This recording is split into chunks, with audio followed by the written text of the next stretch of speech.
Hey, welcome to the live feed. I am John Layfield. I'm here in my Love You Blue Earl Campbell Houston Oilers jersey. Grew up loving Earl Campbell. I was a big Dallas Cowboy fan, but when Earl Campbell and Bum Phillips and those guys were running rabid down in Houston, the whole state of Texas was behind Earl Campbell. So I feel very comfortable in my Earl Campbell jersey, replica jersey. Texas legend, he and Nolan Ryan. So I start up the Q&A. Please send any messages or questions you've got. I've got a few questions down here, but I promise you a Kurt Angle and Eddie Guerrero story. So Kurt Angle comes into WWE, and Kurt got over like crazy. I've never seen a guy take to professional wrestling quicker than Kurt Angle. Eddie Guerrero, unbelievable talent. It's like grabbing a compressed spring. You know it's about to explode. And that's how Eddie was every time he got in front of a live crowd. Eddie had a bad temper. Eddie, wonderful human being. Kurt, wonderful human being. So I'm sitting in the dressing room with Eddie. He and I were pretty good friends, as most people know. And I don't remember if anybody else was in the dressing room, but you can tell when a fight has broken out. And so I don't know what happened in the ring. I think Kurt Angle has told the story a few times. I don't know what happened at gorilla position when they came back in that position there right before you go out the curtain named after Gorilla Monsoon. I just started picking it up as they come fighting back down the hall. So you know a fight's going on. And I'm sitting there in the locker, and I think I'm by myself. I may have been other people with me. And John Laurinaitis is trying to separate Kurt and Eddie. And finally, he gets Eddie back into the dressing room, and Kurt and everybody else on the other side, and Laurinaitis shuts the door. So now it just leaves Eddie in the dressing room with the shut door and me where he dressed. So Eddie's sitting there looking at the door, and he backs up and he sits down right beside me where he had sat before he went out for the match with Kurt. So I've started piecing stuff together from all the screaming and shouting going on. And I realized that whatever happened in the ring, when they got back to gorilla position, it continues. And Eddie leg dives Kurt Angle to take him down in gorilla position. So here's where I'm incredulous to this entire event. Kurt Angle was not good in wrestling. He was the best in the world. Out of 8 billion people or whatever it was in 1996, he was the best wrestler in the world. He wasn't an NCAA champ He wasn't just an All-American. He was the gold medalist, the best in the world. Eddie Guerrero's a tough guy. Very tough guy and can fight. But Eddie, if he wants to do something with Kurt, punch him. Hit him with something. You've got a chance, maybe. It's Kurt Angle. But you try to wrestle him, you have zero chance. So as I'm sitting there and I'm looking at Eddie, and Eddie's just looking at the door. And he's just, he is furious. And he's just staring at the door like the door's going to move. And I'm sitting right beside him. I mean, literally right beside him. And finally, I look over and I said, why would you leg dive a gold medalist? And without a second thought, he goes, because I'm stupid. And I just started laughing. Eddie didn't laugh. Eddie laughed later. It wasn't unbelievable. Those things happen sometimes. Somebody asked me a question about Kurt Angle. You know, when we got shooters into WWE, there were quite a few shooters, but there were quite a few that came from other organizations that were champions. You know, you had Ken Shamrock come in who had won the UFC when basically there were no rules. Dan Severn, same thing, around the same time. Brock Lesnar, NCAA champion, UFC champion, Kurt Angle, gold medalist, Shelton Benjamin, All-American wrestler. Those guys were the easiest guys to work with. They knew how tough they were, and they had nothing to prove. They'd do whatever you wanted. They just wanted to do business, make some money. Easiest guys in the world.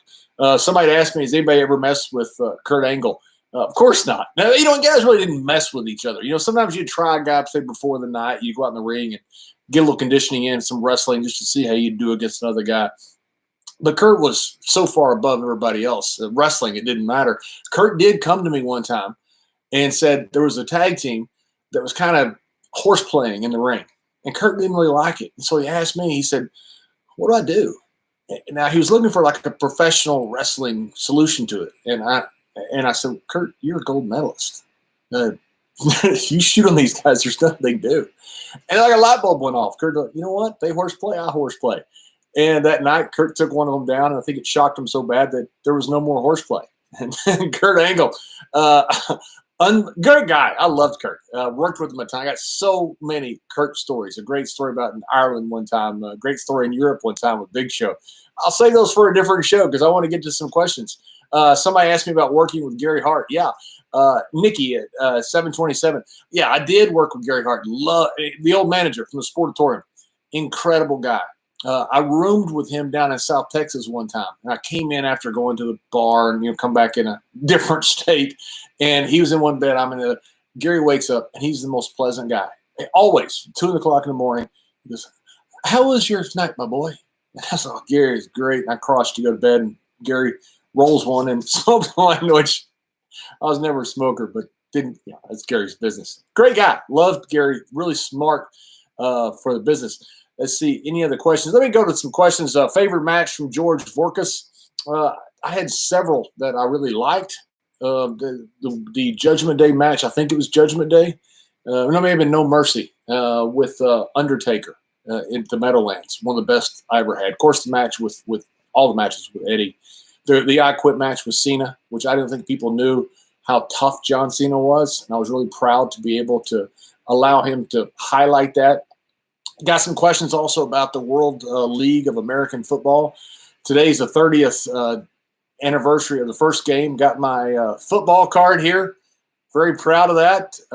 Talked to some guys today on the text between some John Peterson, Mark Ledbetter, John Husby, John Garrett, who's a brother of Jason Garrett, who's our quarterback, who ended up being the coach of the Dallas Cowboys and now the offensive coordinator for the New York Giants. Great coach, great guy, great quarterback.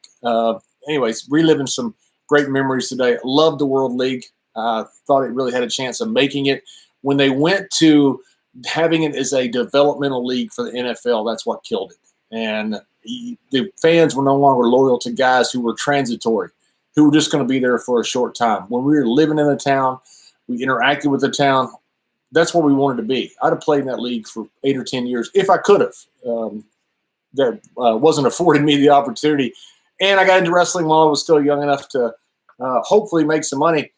Sarah Dunworth asked me, average daily routine, are you the kind of person that gets up at 5 a.m.? Good grief, no. We used to travel from one town to the next after the show. So we want to be there, so we go to the gym the next day, whatever. We get in 2 to 4 o'clock in the morning. I did that for 20-something years. So I still have kind of the same old habits. Definitely do not get up early. Let me see, any questions here? Questions about stories about Steve Blackman. Blackman's one of those shooter guys that was really good. Ken Shamrock always said that Steve Blackman could have made in the UFC. And from everything Ken said, he probably could have. Steve, I always got along well with Steve. Steve was a good guy. We got along well. Got a fight one time with Steve, as we've talked about in Kansas City. And thank goodness Ken Shamrock broke it up because that guy could go. A good guy. I haven't seen him in a long time. Let's see. Favorite match, music I listen to on the road. Now, this is good because we used to listen to country music 100% of the time. So I'm riding with Dutch and Tom Pritchard. Dutch didn't care. Tom Pritchard wanted to listen to more heavy metal. But when I rode with Godfather, Teddy Long, and Ron Simmons, we still listened to country. And Godfather's an old country fan, by the way. And at one point he says, "Why are we listening to country?" Well, he's the only white guy in the car. We can listen to whatever we want. But no one really cared. So back in the day, we didn't have anything else on the road. And nobody really listened to music anyway. Good story from Linda Fan about Dick Murdoch. Yeah, I started in Texas, and they tagged me up with Dick Murdoch. And Dick would start every match by saying, "Go ahead and start the match, kid. When it turns to shit, tag me in. I'll straighten it out." Every single night. And Dick was awesome. I mean, Dick was such a talent, and Dick was, like Jim Cornette said, he was to wrestling what trick shot artists are to pull. Dick was a really tough guy, but man, he could go. I mean, he had a knack for getting heat that was just second to none. Also tagged with Bobby Duncum, somebody asked about. And Duncum was, 4-year starter at the University of Texas. He wanted to play football, but Bobby had 10 or 15 surgeries on his shoulder, on his wrist. Bobby was in a lot of pain in wrestling. Really talented guy. Bobby and I were roommates in Garland when we started as the Texas Mustangs. Went over to Japan, tag team together. He later tag teamed with Stan Hansen. I tag teamed with Barry Windham, and we worked against each other quite a bit when we worked for Giant Baba.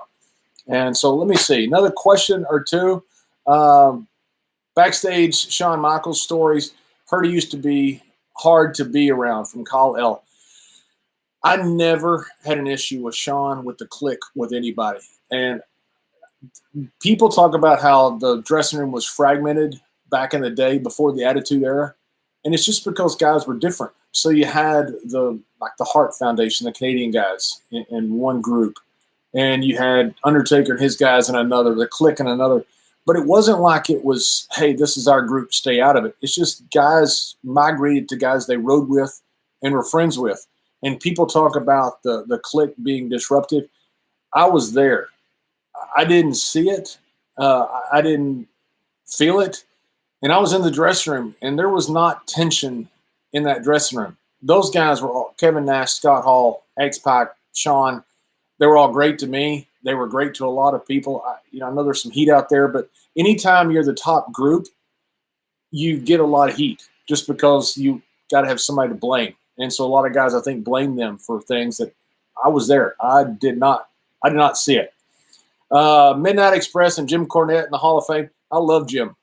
Jim's great. I've had so much fun with Jim. I know he's controversial and all that.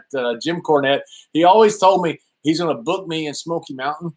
And so every time I see him after Smoky Mountain folded, he goes, hey, I got a booking for you coming up. It's the joke that we have between me and Jim Cornette. Ever be a rematch from Sean C. between JBL and Godzilla? I hope so. I'm 1-0 against the big giant lizard, that lizard who eats pizza. He's a big overgrown Barney, and I beat him. And Shelton Benjamin thinks that King Kong can beat Godzilla, and there's not a chance, not one. I fought Godzilla. I also wrestled a bear, so I fought somebody in the Kong family, and Kong's going to win this quite easily. Okay, one more question. Let's see. Ron Simmons' favorite food? I don't know. Well, we just had regular food around the country. We always ate fried chicken. I love fried chicken. That may be more my food than it was Ron's. Godfather liked it too, but I always stopped for fried chicken. And so I don't know if the guys actually liked fried chicken as much as I did, but they ate it quite a bit. Let's see. Why were you such a giant douche? Hey, thanks, man. Appreciate that. Thanks for joining the call, and thanks for being a fan. Have you ever thought about taking on Big Bird? I'd kill the bird. Hey, anyway, guys, hey, thanks for joining me. I appreciate it. I hope I answered some of your questions. I don't see any more on here that, let's see, follow any of the English football or rugby teams? Yeah, I follow all the rugby teams. Saracens and Harlequins actually came over to Bermuda to help support the charity I was running. So I'm a huge fan of both Saracens and Harlequins. Been over to visit the Glasgow Warriors. John Manson was operation manager at the time. He's here at Old Glory, DC. And anyway, don't forget to subscribe to the YouTube channel. You're on it. I would appreciate it if you would subscribe to it. Thanks for joining me. I do appreciate it. Hope you enjoyed it. I did.